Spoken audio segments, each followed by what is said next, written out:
Good evening, everybody. I'd just like to welcome everybody to tonight's Community Partnership Overview and Scrutiny meeting.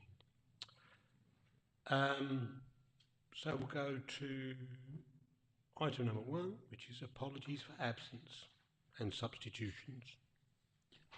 Thank you, Chairman. We've got, for members of the committee, we've got apologies from Councillor Tanya Ferguson and Councillor Carrie Doyle.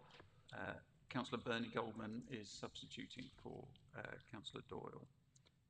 In addition, the leader of the council was invited, but I think on the basis there were no questions for him this evening, then you've approved that he doesn't need to attend and he's therefore not present. Further to that, you did invite representatives from a number of organisations who have received grants or applied for grants from the council, and we've had apologies from representatives from the Lemmings, Headway, Essex, Inclusion Ventures and ATF, the Achieve, Thrive, Flourish organisations. Headway, Essex and Inclusion Ventures have submitted some written material, and that has been placed around the table for councillors to read in respect of the inquiry today. So those are the apologies, Chairman. Thank you very much. Item 2 is minutes of the last meeting. Can I sign those as a true record? Proposed. All those in favour? Thank you. Just to say, just to add to those minutes, on the 9th of the first, we had a meeting with the Dr. Emily Murray, who is the director of the Coastal Communities based out of the University of Essex, and it was very successful. I'm sure the members who was in on that will feel the same. So much so that we're actually going to add those to the future meetings to our work programme for the coming year. So, but it was very positive and it was quite enlightening. So, yeah, and we have already recorded our thanks to Emily for attending. Item 3 is declarations of interest. I would just invite councillors to invite any disclosable pecuniary or personal interest as and when appropriate.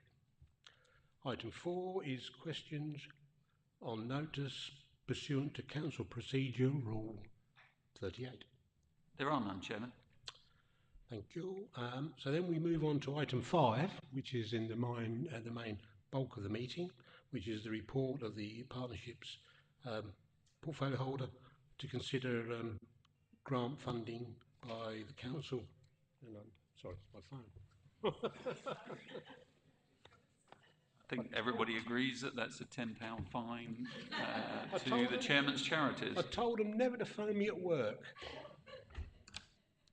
That won't happen again then. Okay, done.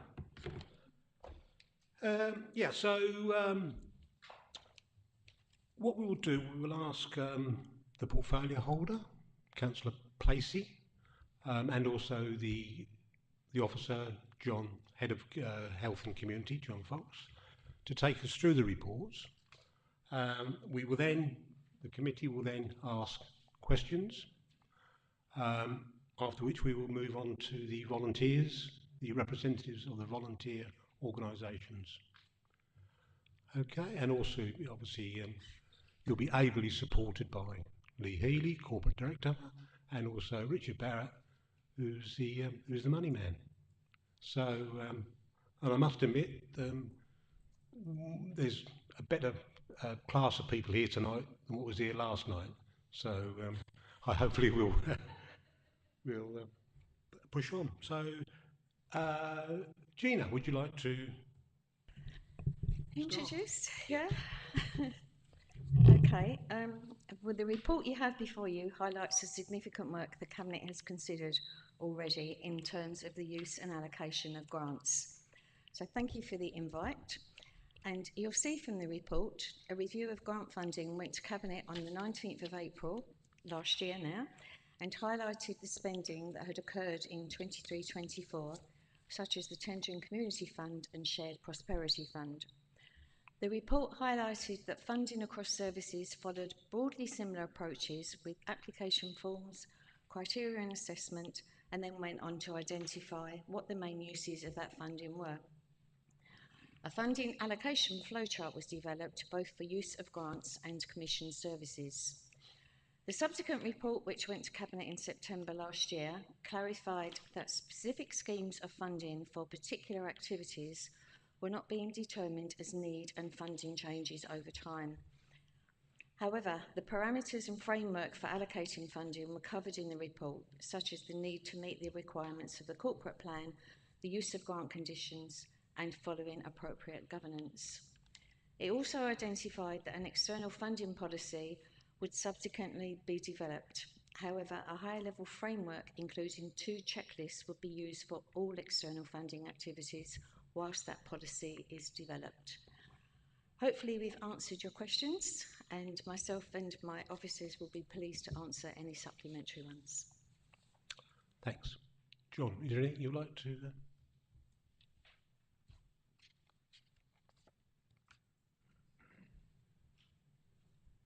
Yes, thank you, Chair.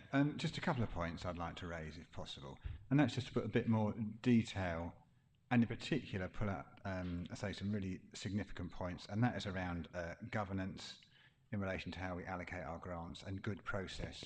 And that is featured in the reports and comes out of the checklists, which are at the back of that second report. And I just wanted to allude to a couple of those.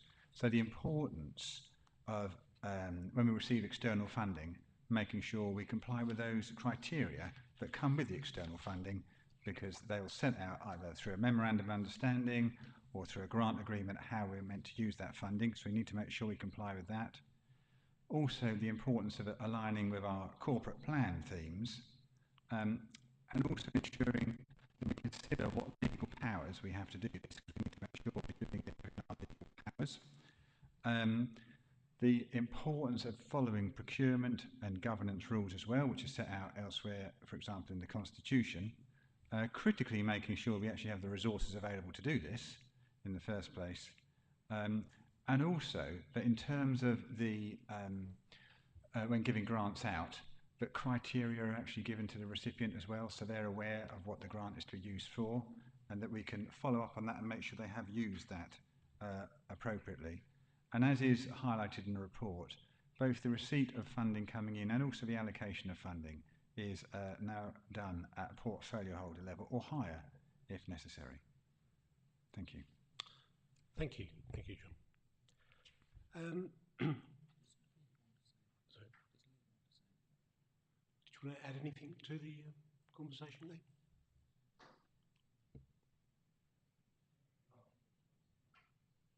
Chair, I was just going to say that the importance of process in terms of grants being allocated in an effective way to pursue the kind of corporate priorities of the District Council is what's really important here and what's been set out in the Cabinet reports. And, you know, just to echo what the portfolio holder and Mr. Fox said, that we've got a set of criteria here and checklists that really support that best value approach to grant giving in the council. Thank you. Fine, thanks.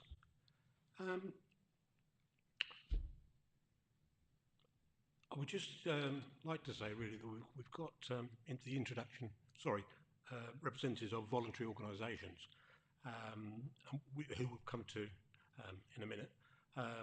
And just to sort of fill you in really, this committee will be making recommendations to Cabinet. So, so your comments and obviously the questions which the portfolio holders and the officers have given or are going to give will form part of those recommendations. The reports are quite a weighty reports. So what we try to do is to be specific in our questions. And obviously we will take reference of written comments which we've had in, and obviously policies, council policies, which our monitoring officer has given the all clear to. So that just gives you a bit of background on that. Terry, did you want to? Question one.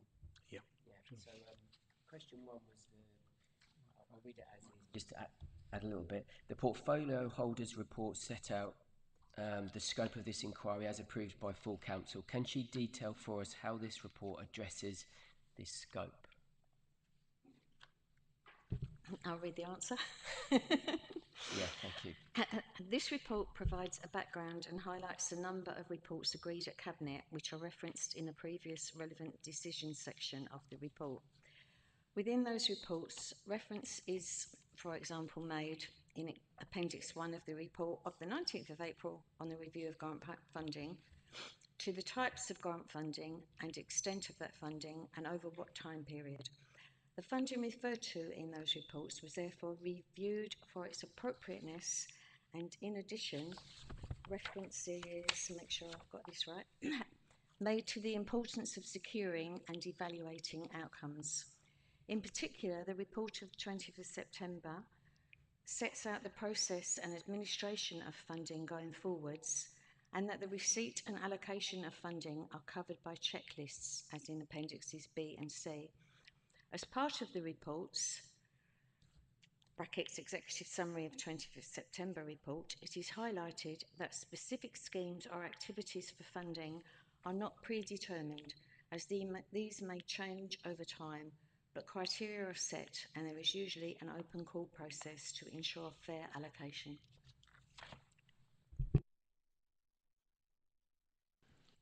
Thank you for that. It's a supplementary.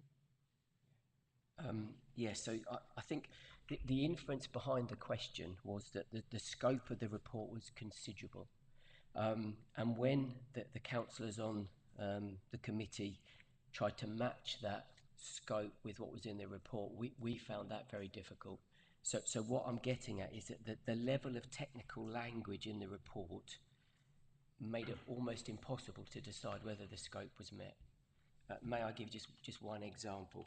So this is a reference to subsidy control. Answer: all allocations of funding must comply with the Subsidy Control Act 2022, either by being outside the Act, for example, via an open call process to allocate funding, or, if it constitutes a subsidy, it must be in accordance with the subsidy control regime. Now, to unpick that, if you are a layman, and with respect, I'm educated to degree level, it is practically an impossible task.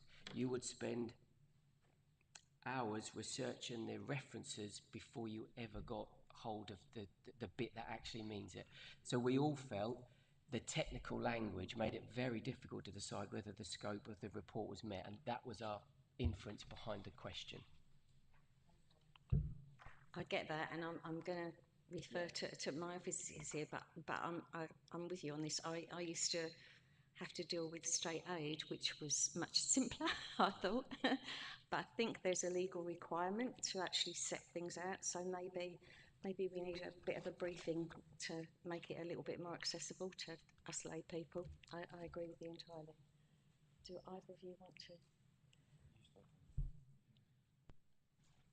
Yeah, I think that's a really interesting point. So actually, and I suppose I would find it easy because I was the one who wrote that, but when you repeat that back, I understand. I think it's really important to appreciate that if, when you're reading it, it's not clear, then we've not quite met the mark, actually, and we need to make it something that you can understand what that's talking about. I know you're picking up one particular example, but I wanted to, in that report, bring out what are the salient and important points and try and address those. As I say, I think if that's done that in a way which is not clear, that's a fair comment, and I apologise for that. Okay. Yeah. And then you're on to question two as well. Sorry, question two. Oh, sorry, Lee. Yeah, Chair. Yeah, I think. I mean, at a broad, high level, the point about subsidy control is to not give an unfair subsidy to one organisation over another. I mean, it gets kind of couched in the language of economic entities, and it does get obviously relatively technical and complex, but effectively, perhaps at a very high level, you might say that, you know, you just don't want to be giving an unfair advantage to one organisation over another, and that when it talks about an open call, what it just means is we just want to give the opportunity for different people to apply for grants rather than just give a grant to one organisation. We'd say, well, look, here's a set of criteria, here's a set of rules, come and apply for it, and give people, different organisations, the opportunity to apply for that money. And that's one way of kind of making sure that you're not unfairly advantaging one organisation over another. And then where it says about falling outside kind of the scope of the Act, again, there are, I won't go into the technicalities here, but there are certain types of activity in organisation that don't fall within the realms of the Act, and therefore you can give direct awards to organisations in that regard. So broadly speaking, what we're trying to say is we just don't want to be unfair to one organisation over another. That's the key point, I think. And a lot of these processes that we set out in the cabinet papers are really around that sense of fairness, so that people can apply fairly to the council if we're giving grants. Thank you. All three responses, and I'm not looking for an apology because it's not that kind of question. It's purely if we're to scrutinise, it just needs to be written in a format that we can access, and not a single councillor at the meeting could honestly say we really got it, because you have to unpick many words within each paragraph to really understand it, and it becomes then almost an impossible task. So that was the basis of the question, not seeking an apology. There's nothing wrong with the content of the report, it's just the way it's written and the technical language. Question 2? Okay. Question 2 was also from me. So looking at the flow chart on page 15 of our papers, is it the case that if an application for grant funding was received that does not meet the council's corporate plan priorities, would it instantly be rejected? As an example, if an animal welfare organisation made a grant, that doesn't fall within our corporate plan, so would that be rejected without consideration? Thank you. The flow chart is clear. The allocation of funding does need to meet the corporate plan priorities, and the council would therefore not expect to fund items outside this. Each application will be looked at broadly to see if it fits into the corporate priorities. These are the administration's priorities which have been consulted on and approved at council, and so it is right that this is a focus for allocation. If I can just add there, broadly, so it depends if the animal welfare actually is something that contributes to the health and well-being of our residents. That's what I mean by broadly. So if it was for, I don't know, just something specific animal welfare, but it doesn't give any, it doesn't meet any of our priorities. Yeah, hope that makes sense. Yeah, it does, and that's really clear. So that corporate plan priorities are key in this document. Yeah, I get that. Thank you. Okay, thanks for that. Subbed apparently. Councillor Davidson, would you like to? Right. What checks and balances are in place for grant funding? What checks take place that a project had been delivered against the application? Are there any assurances? Organisations are using the funding for the scheme that they have applied for. Are site visits carried out? Okay, thank you. The flow chart in the External Funding Review report identifies the importance of grant criteria, and in terms of a commission service, that there is a specification. In addition, the allocation of funding checklist highlights the importance of criteria for using the funding. This ensures clarity about what grants are used for, and officers do seek updates from those provided with funding to ensure it meets the original criteria. This may include a site visit, although it is more usually via a written update. So maybe I want to get this clear really. So a funder comes along and gets funding, and he allocates it out to people on grants on this list. What have we got to check to prove that that money that has been given to the smaller grant is used exactly for what it's being used for? And what trace have we got on the money that's being given out? Have we got? Do we keep a trace on it that that money has been spent exactly as the applications that's been put in for? I'll start and I think John can finish.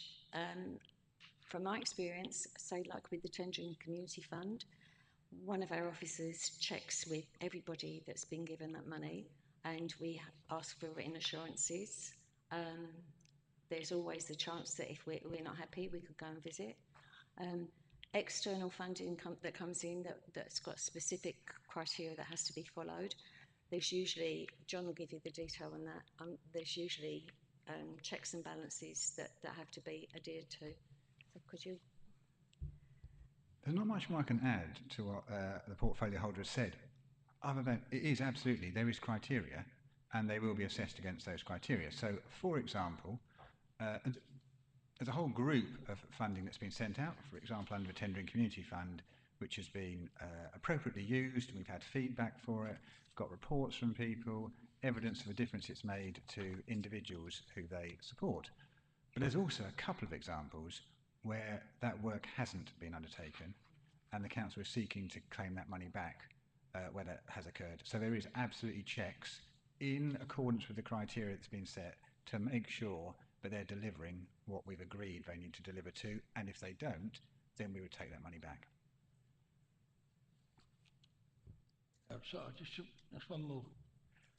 So have we got absolute proof that the money that's been given out to people for a project, we'll say, to build a new park, we'll say, has been used for exactly what it's been used for? Or are you taking the funding organisations at face value when they tell you that that money's been spent for exactly what they've given it out for?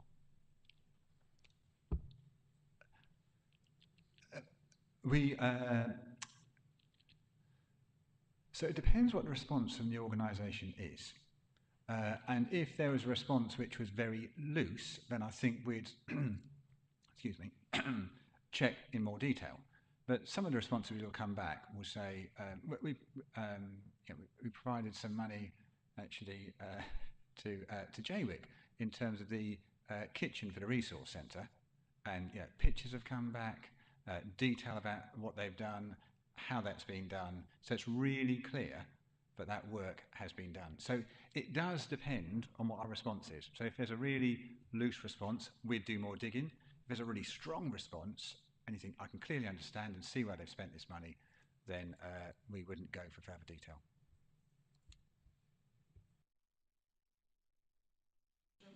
But surely if we're committing public money to community projects, one of the things that I would have thought would have been in our interest as an organisation is to physically go along to that project and have a look to see what's happening. Two reasons. One, we can actually check what's actually going and that the money has been allocated into the right area. The second thing, it helps us build networks and also helps us learn from experience so we can see what works and what doesn't. Now, surely I would have thought that as part of any organisation that's putting grants in, part of its best value must be examining our projects to see what we've done, to see what works and what doesn't, and how we can improve on it. And that part of any process surely must be an evaluation. And I would have thought that a site visit where we're spending public money would be top on the priority, because even if everything's going really well, then we can look at that and say, yes, this works, what an excellent idea. If we get any other similar projects, we know the sort of things to look at, or this doesn't, or maybe, well, this is okay, but we could have done this better. And I feel that if we're just looking for an update from an organisation and not physically going along, that maybe, that might not be helping us from a best value point of view. And maybe what we should be saying is if we're giving public money to any organisation, 6 months down the line we're going to trot along to have a look at it, just to satisfy ourselves that everything's going all right, and also we might be able to help them more and put more funding in. Whereas if we're just looking for a written update, we're losing a bit of an opportunity there, surely. Councillor Placey. Yeah, I take your point, Councillor Griffiths, and what I would add, I think most of the things that you may be talking about were funding from the Tendring Community Fund. There was a cross-party team approving that, so we had representatives from across Tendring in different districts that are aware of the projects within their wards, and so in some cases we do get that physical update, if you like, because they know and they can report to us where it's happened. But I did take a point. Thank you. Yeah, thanks for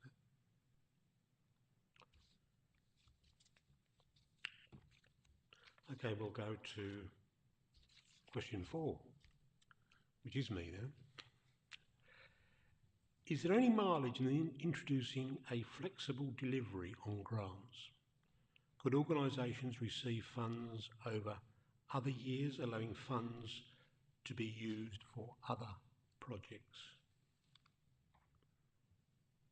And the answer, again, grants are delivered against criteria which has not as yet included flexible alternate years approach. Such an approach may be ineffective as grant availability changes between years. However, consideration may be given to whether funding has been received by an organisation previously to ensure fairness of allocation. And just a supplementary, would there be any mileage in piggybacking grants with, say, Section 106 monies? I don't know whether coming on that.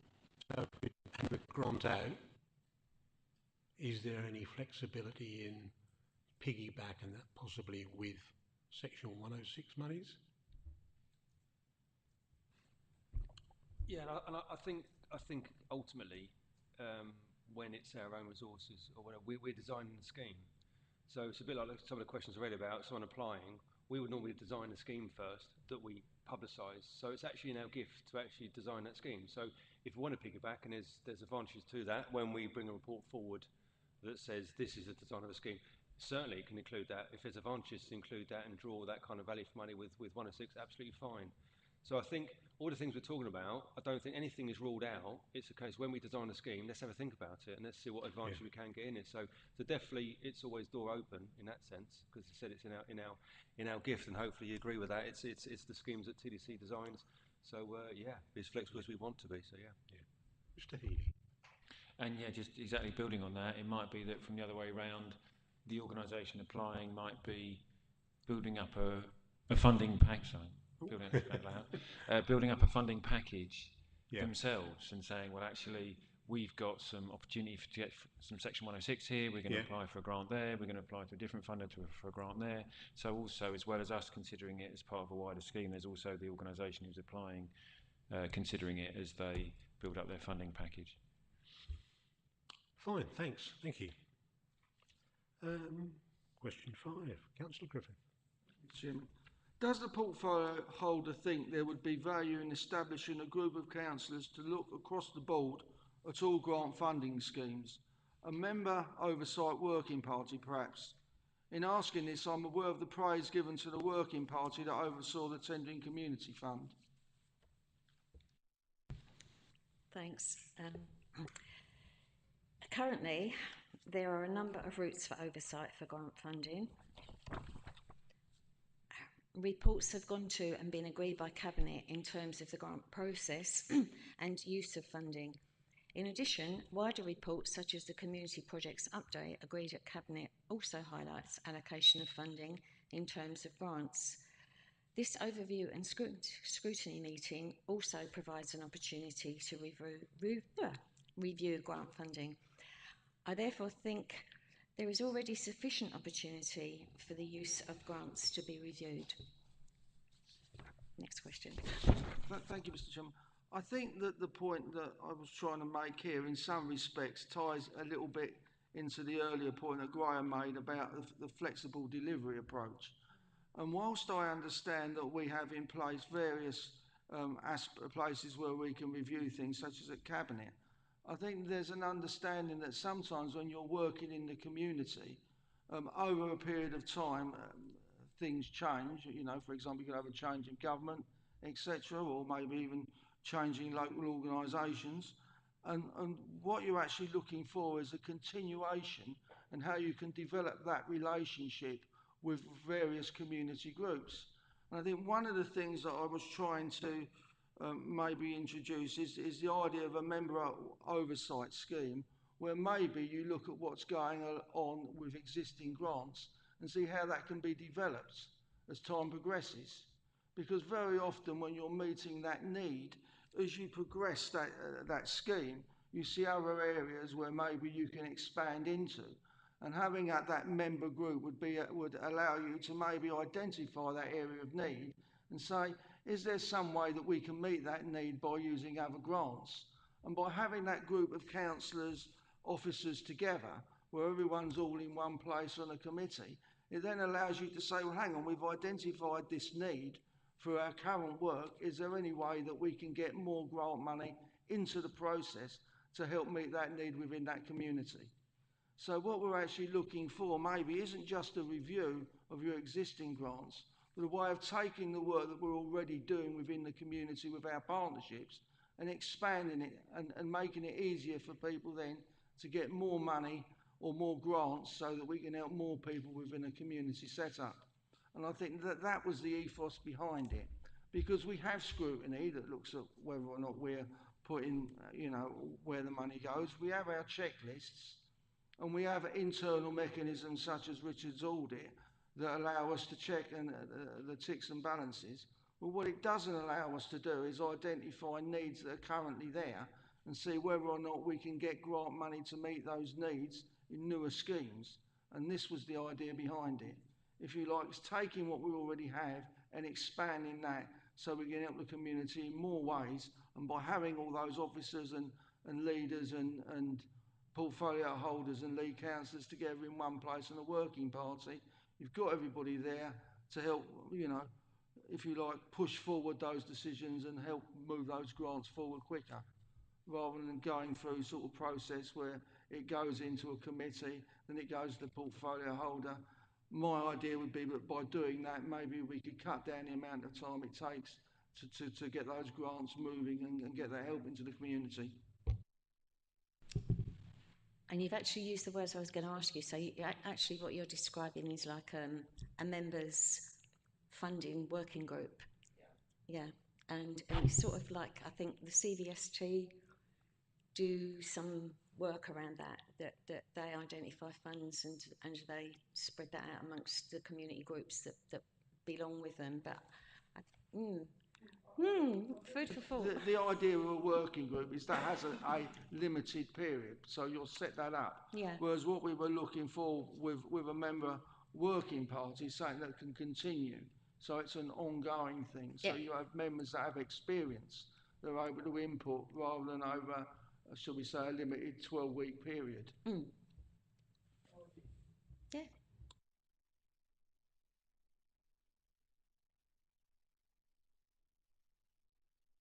Okay, well done. Any other questions from the committee? Councillor Davison, Bill.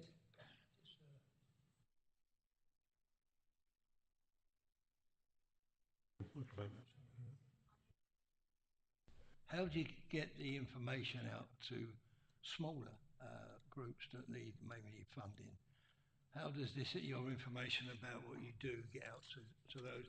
When you look at this, it's the same sort of names every year, but there's a lot of smaller, very small groups out there that need funding. But how do they get to know how to apply to you for funding? I'm going to pass on to John, but I believe that most things get sent out to all members, and then members it's up to them how they distribute it to the community groups and whatever in their wards. I might be wrong, you're frowning there, because I pick up different funding streams and different things about funding that I then forward on to people that I think might need it. But I'm sure our comms team do quite a good job. But John, I hope you have more detail there. And so I think you're absolutely right in what you have said. I think there's something about how it gets up on the website as well. You're right with our comms team in terms of social media, so they will push stuff out through there as well, trying to attract different people. I think there's really something significant about partners as well. So some of our partners are really closely connected into the community. You mentioned CVST just now, so we'll try and get that information out to them. But it'll be a much broader set of partners than that, and actually quite helpfully, some of those partners can be grant givers themselves. So similarly, they'll tell us when Active Essex, for example, give out a number of grants, and they will always tell us when they've got grants available, and then we can push that out as well. So there will be a broad range of means that we can push that information out, and we'll try and put other types of grant funding out through those channels as well. Yeah. Do you think there might be it might be a good idea to perhaps have an open day inviting all small charities to see exactly how you do this and how you give out funding? You know, like an open day, if you like. If you think that is something that would be good, because the message is not getting out there. No matter what you say, it's not getting out there.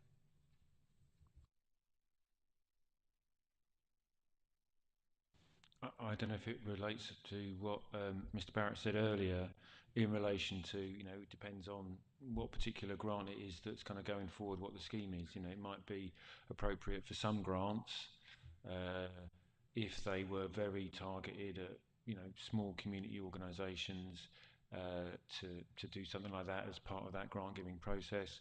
It might be if they were targeted at larger organisations or sort of bigger chunks of funding that it was unlikely that very small organisations would be able to manage, or if they were capital grants that a very small organisation would be unable to kind of take forward, that wouldn't make so much sense. So I suppose it's about what's the best way of getting out to the organisations that particular grant funding piece was trying to benefit, and thinking through, that might be, a really good way of attracting attention. Obviously, those small groups would then potentially have to kind of travel across the whole district to come to one location, and that, you know what I mean? So it's really about horses for courses. What's the grant? What's the best way of getting that information out? It might be an open day is a great way. There might be other ways that actually target people more effectively. But let's think about it in relation to each grant as it comes forward.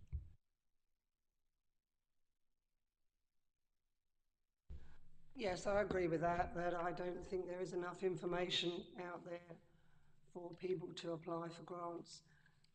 There's plenty of organisations out there that are crying for small amounts. I feel that you should maybe contact those organisations, whether it be a youth club or anything like that, any small cultural group, anything. There's plenty of community centres out there as well. Do they have all the information where people can apply for grants?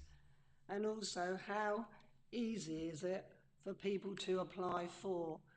Because in the past I have heard that people find it extremely difficult. I know John has, looked at grant forms and made it easier, but is it as easy for people to apply for in this day and age? Thank you.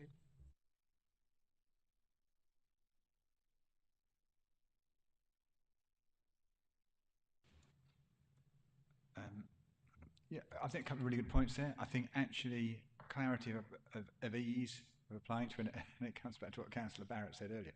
There's something about making sure that people on the receiving end of that clearly understand how to do that. We have tried to make that simpler. There's also something about those criteria. So you've got to have some bits in there which are going to add, unfortunately, a bit of complexity, but they need to be in there so a recipient knows what they actually have to achieve, and we can then say that's the standard we want. I think there's something about the message I'm getting here is better promotion. I don't know if we can get to for example, youth clubs or community halls, because you get to the point of thinking you've got to get all of them then. So I'm not sure that's exactly the right way, but I think there's something about how do we promote better. So we are actually starting to catch groups. Yeah, thank you. Match funding as well. How does that all work, match funding? So within the reports, it does talk about we would like to achieve match funding if we can. We would routinely go for that, but that's often quite hard to achieve, and a lot of organisations cannot get match funding, and particularly if they're smaller organisations. So there is a lot of grants that have gone out which don't have match funding to them, but it is always useful if you can get that, because you can get a much better project.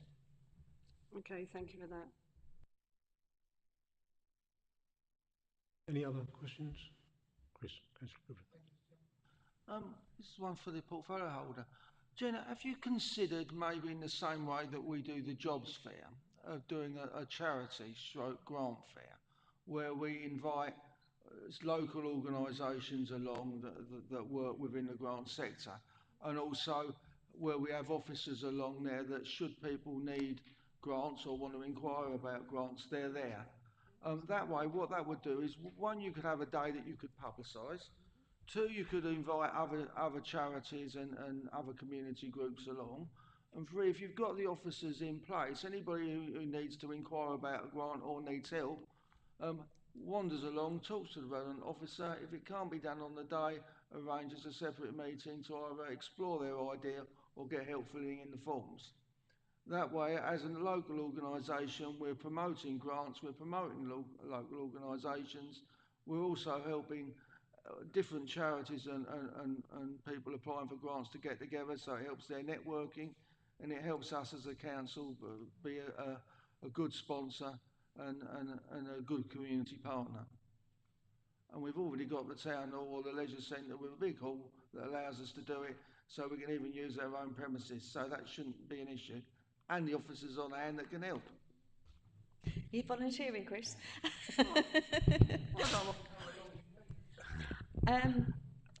I get what you're saying. I'm sort of thinking, oh, resources, officer time. But also, I know that CVST do a lot of giving, they have sessions for people that need help to apply for funds, how to fill their forms in, what funds are available. We'd need to have them closely on board if we were going to do something like that, because at the moment I think they're one of the experts in the field. Yeah, I'm not sure about that. No, I think if you highlight CVST, I mean, that would be an ideal partner to have along if you were going to do the day, because you have them on site as well. Then you've got everybody all in one place that you could possibly need if you need any help with any grants. And it's really about, not really actually about funding or resources. It's about how we can work together with the different partners and different stakeholders, different people looking to grants, and how we can move forward as a community. And I think that does that. And we're not looking to take over from CBST. What we're looking to do is saying, look, we're running this. Do you want to come along? And as part of our partnership, help, come along with us, and maybe, you could do some sort of training scheme for anybody who wants a grant, to show them how to do it. And it all works together, not in sort of silos, but together in one large group, and hopefully we can help push things forward. Okay, thanks for that, Chris, as well. So what I'd like to do now is move on to the volunteer groups, and to give your experience and a little bit of an overview on what you do, and if it's been easy to access grants. I think you've got the gist of the discussions we've had. So, Ian and Adrian, over to you. Well, hi, thanks for inviting us here today. I'm Ian from Clacton Arts Centre.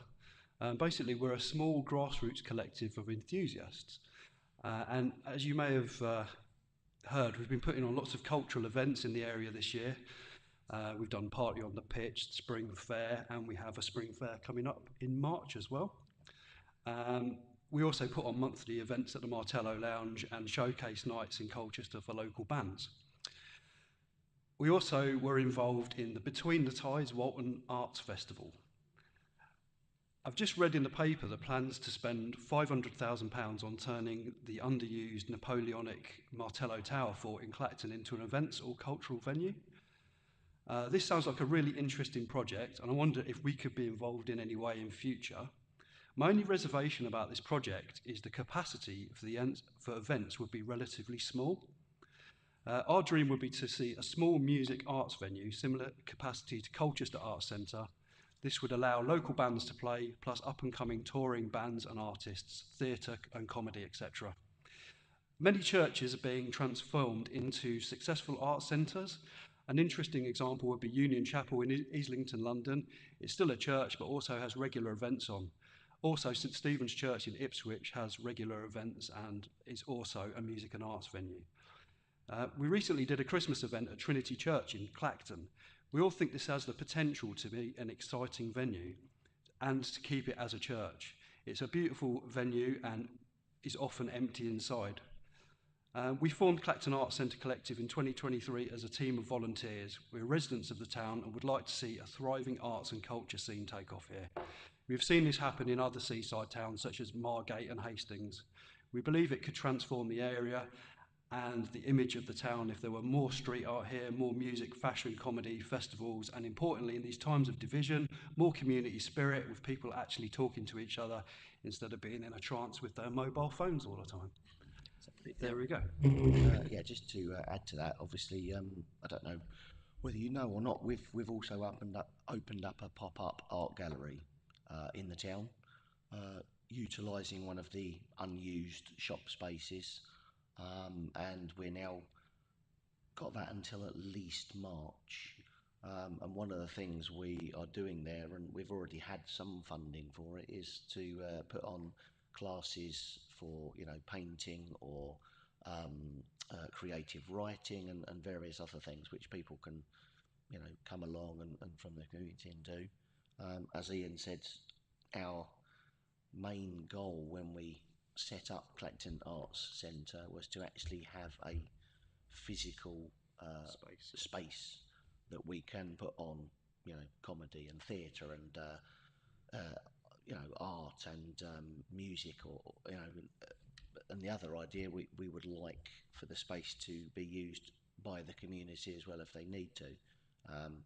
As Ian said, the Martello idea is a very interesting idea, but capacity-wise, it's very, very small. We've done Christmas theatre productions at the Martello Tower tea rooms, and realistically, you can only get about 40 people in there safely to sort of sit down. So, I mean, also capacity-wise, some of the theatres around here may be too large for an up-and-coming band to play.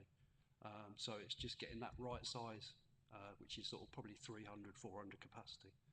But it's about everything, isn't it? It's about the music. It's music we've done a lot of because there are a lot of local up-and-coming bands and artists that want to play. So it would also be about getting people, small groups from other areas to come and play here. But it's not just about the music. So we've obviously done a lot of music, but we do want to do anything under the arts banner. So yeah. Thanks for that. Really good. So what grants have you actually accessed specifically from the council?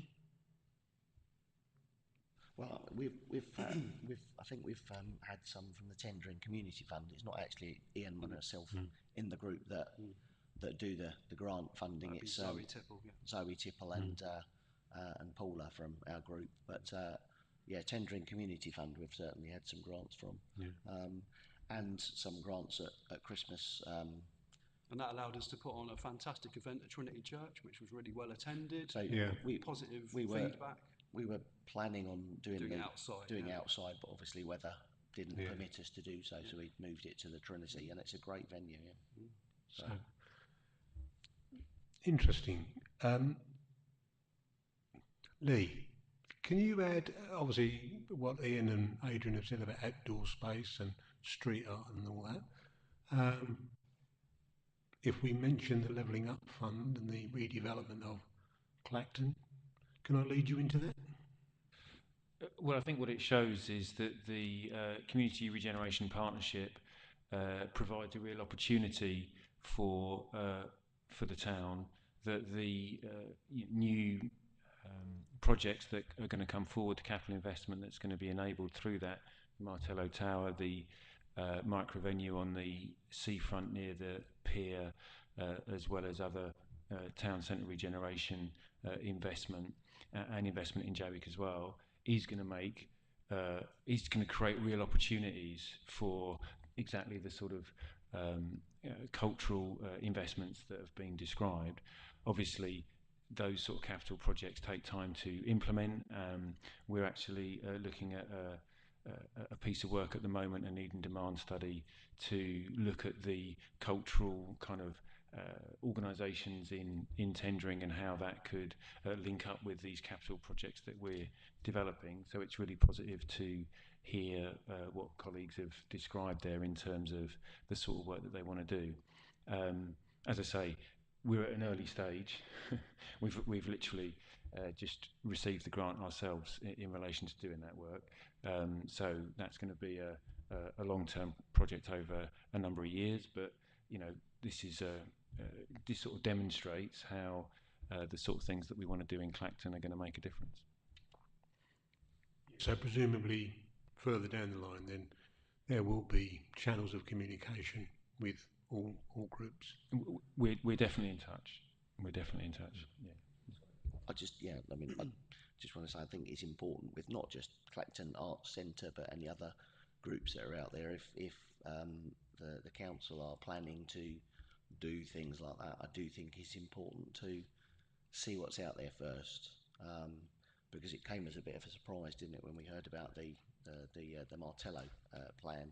I've also got contacts who run a nothing to do with this, but run a sort of crime scheme within the town where they actually provide the shops with radios, and they've been going for a good number of years now. And obviously, the other thing that's happened recently is the grant has been given to put radios in all of the stores, and they weren't contacted. So I do think it's important to see what else is out there and invite those groups along to sort of participate and get their feedback, because it's new for us. We've been doing it since October 2023, but it's been really successful. It's been, you know.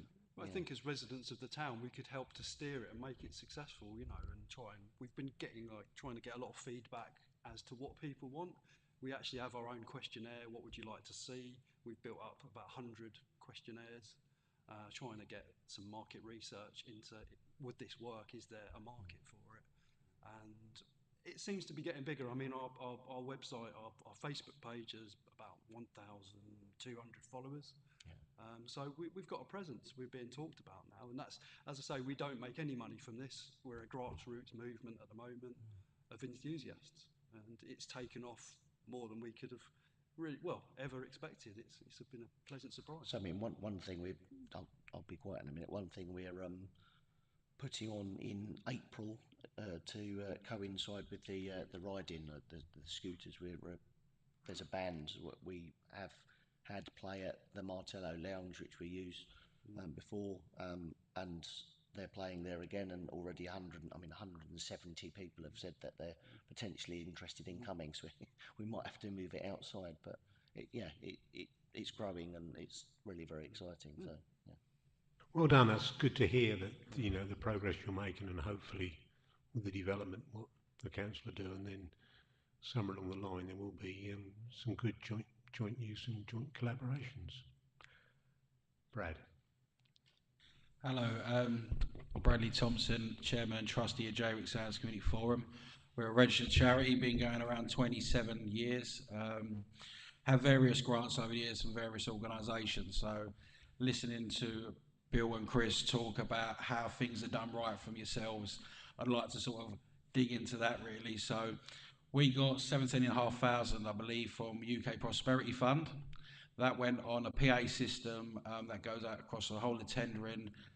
So far, that's gone out nearly 20 times in the short period since September. Community groups, organisations, music groups, it's open to everyone free of charge. We're lucky enough, Dennis is in charge of that project.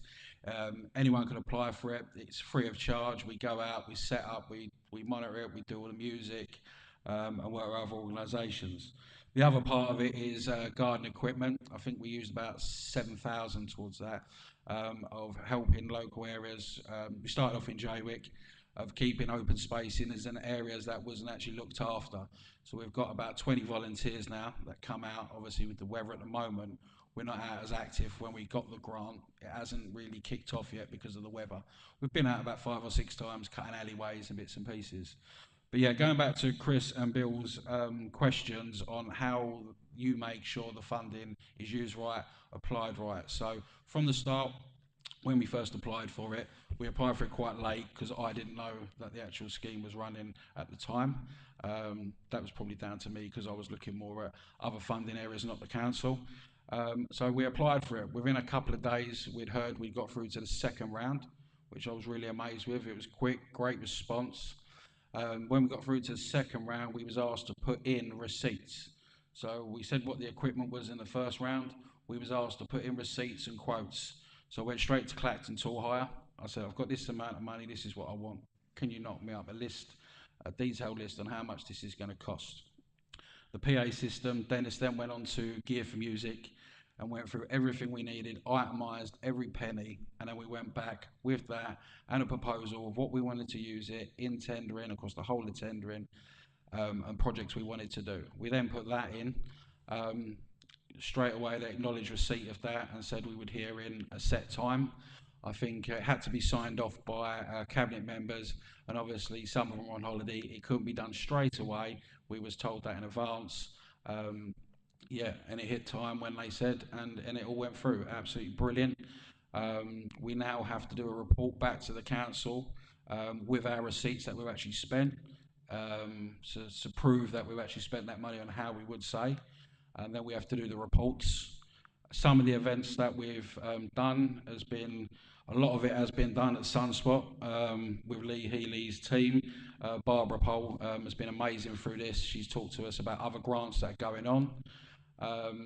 Yeah, so there's 2 other grants at the minute we're going for, a music event in Clacton and one in Jaywick, and also another grant from the tourism fund, I believe, that we was informed about. So we've been told what grants are going on, what ones to apply. So I'd like to say, look at the Sunspot and the work the team are doing there, to sort of bring this forward. They are pushing this out to the groups in Jaywick. I know the shops, the new Sunspot, have been helped with grants all the way through. They're all at 100% capacity now.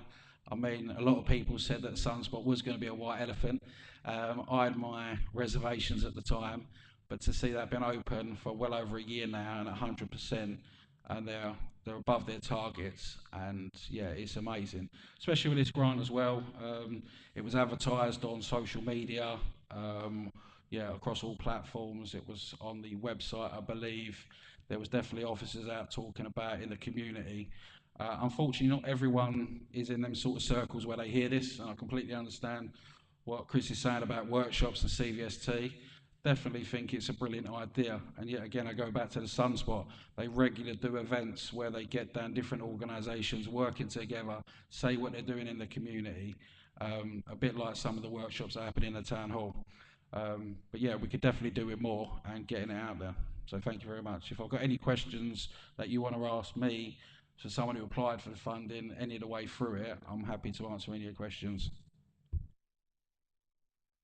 Can I just say we've also benefited from the PA system at the the Jaywick Community Sands and Community Hub. It's been used in a lot of our events. Helped us out immensely because at the moment one thing we don't have is any form of PA system, so we rely on the bands that come to us, and it will be used, I would imagine, for Karen from Ketchup for her passion for fashion as well. That's happening in the town hall as well, which Oh, they've got their own, so that's fine then. But yeah, anyway. So. That's really good to hear, isn't it? Because it's collaboration between voluntary groups, and obviously voluntary groups are the backbone, and who knows, it will probably get a bit more that way. Yeah, I'll definitely. Yeah, I know I'm not in the circle, but yeah, I'm Karen from Ketchup, and I've been working with all the others, but I recently got shared prosperity funding. Yeah. Sorry. Can you come forward and use Brad's? Go on, use it.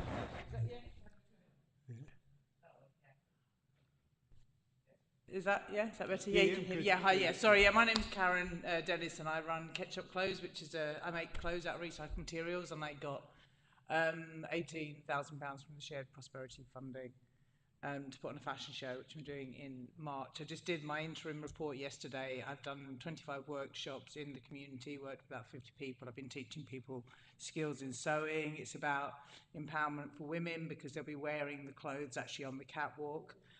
So yeah, in relation to, I think you were saying about getting the word out, I know that I came to a few events, I think, here, and I found it quite, not too bad. I spent 30 years up in Leeds and working with the council up there, so I have actually found it a bit easier here. I felt it a little bit more transparent, people more sort of accessible.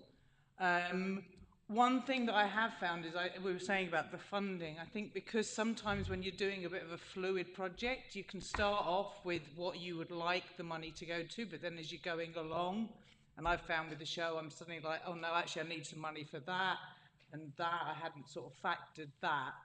And that might be something to consider if, like, halfway through the project, you've actually got someone to talk to say, oh, no, the needs have changed a little. How can we have some of that flexibility? And again, it's that where that progresses to. Obviously, I've done this year. I would love to put it on the calendar for next year and to have a whole programme, because I think from my experience and from the people I've been working with, they're hungry for it. They are really engaging and they want this sense of community, and I think they want these projects, and the arts is perfect for that. It's just sometimes as organisations you can get a little bit overwhelmed. I'm finding now I'm not having to say, right, okay, I've done that bit now, I'm going to have to step back or I'm going to burn out. So I would say there's some amazing stuff going on out there, but I think we still need to support each other. And that's where, it has been great working with these guys as well, because we're sharing that knowledge and that audience and those people together. Yeah, that's really good to know, and obviously the feedback, it just shows you the strength of the community funding as well, because you've all said to a certain extent, you all had grants, etc. So... I mean, it is quite scary, and I do get what you say about the language and things. I mean, I'm, educated up to a PhD level. I'm used to sort of quite heavy academic reporting, and I suppose it still took a good week to fill that form out and get it done right. And I do find actually, with some of the criteria, it's very much aiming at a certain sector in terms of, I've got it for the training, in terms of jobs and employment. But there are, I think, some of those softer skills and those transferable skills that we need to be teaching. It's not, suddenly going, oh, well, we've got people into a job. It's how far we've got them on the next step towards that, which is important, I think.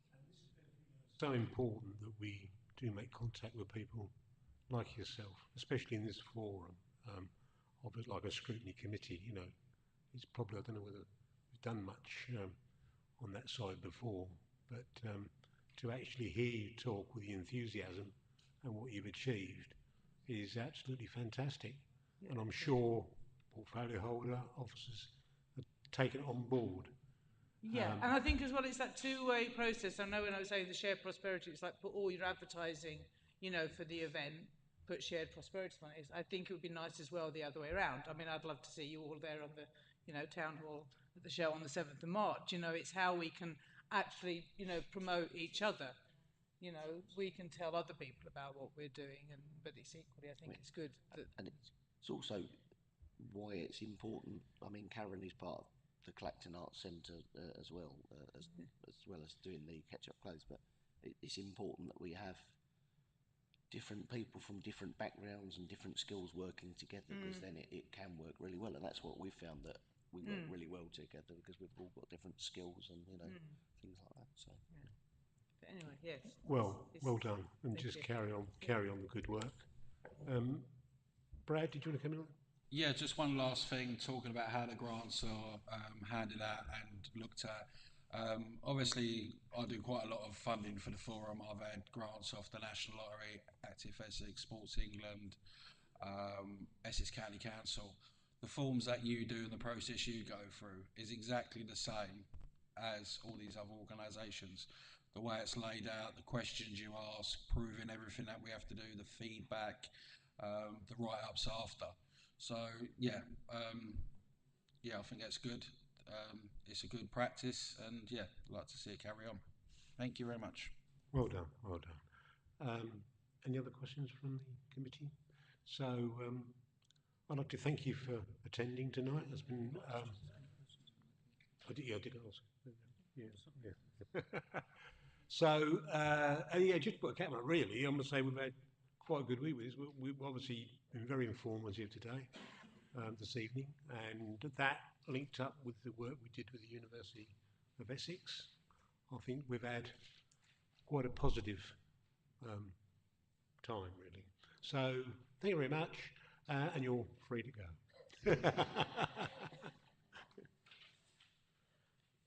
Well, it does include the portfolio holder and also, well, it's okay, yeah, because we're going to go on to recommendations, so yeah, you can go. Well, yeah, I think because we're going to do recommendations. Yeah, so the recommendations will come through to you. Thanks, Brad. All the best. All the best. 5 minutes pause. Comfort break. Comfort break. I'd say 5 Comfort minutes, break. everyone. 5 minutes.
Okay.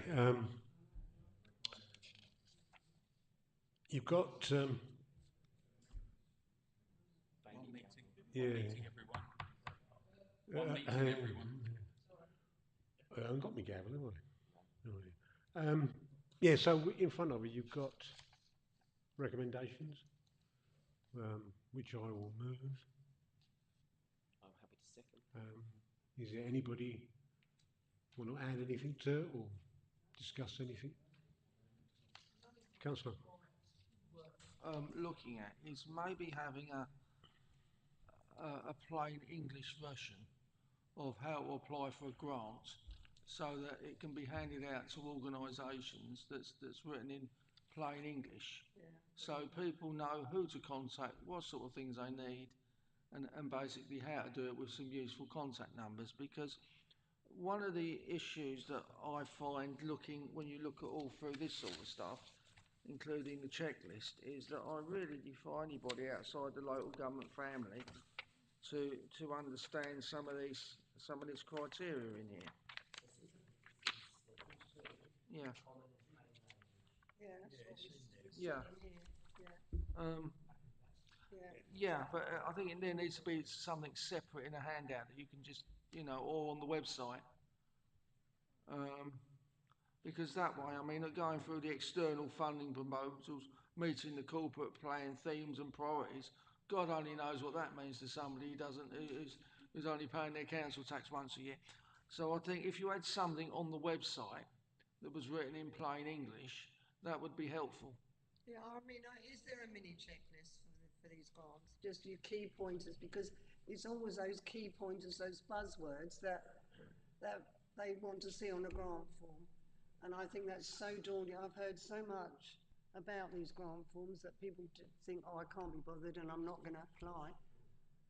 Which is not right, is it, when we've got X amount to give out? Just picking up on Chris's point, in C, after processes, so common and plain language to explain the processes, open brackets, and be available on the website, close brackets. Yeah? Is everybody happy with those recommendations? Are you going to move to the vote? You've got to go with it. Yeah, so I move. Terry's in a second, so are we all in favour of that then? That's unanimous. Thank you. And no, thank you. It's a pleasant meeting. Is that it? Yes.